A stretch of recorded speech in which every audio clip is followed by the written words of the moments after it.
Mystery Man's heated lecture to Caitlin Clark in Fever Huddle has social media asking questions.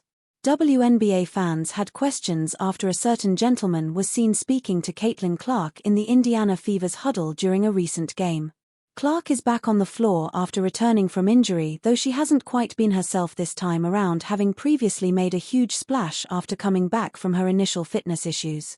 While she isn't back to her best, the Fever have won 2 of their last 3 games, beating the Dallas Wings to move to 11-10 on Sunday after a win over the Atlanta Dream on Friday.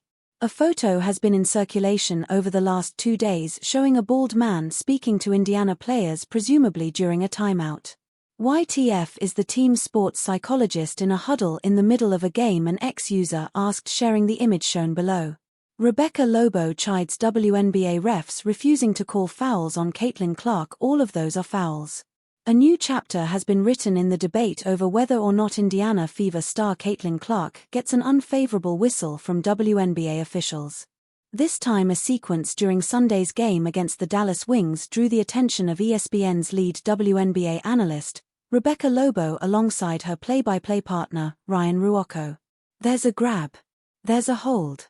There's another grab. Lobo says before Ruocco cuts in. All of those are fouls, the play-by-play announcer says frankly.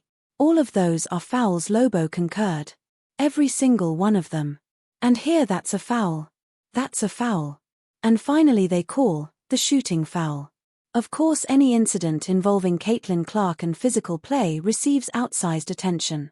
Her most fervent supporters often suggest that the WNBA should do more to protect its prized assets from unnecessary physical play, while others point to the extra attention generational players like Michael Jordan and LeBron James received from defenders to argue that this type of treatment is par for the course when you're a superstar.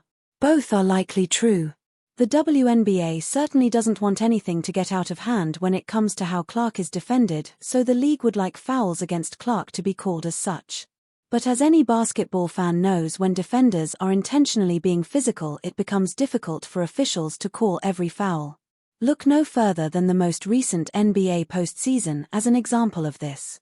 The sheer physicality of the defending made it all but impossible for everything to be called, lest fans wanted to watch a free throw shooting contest.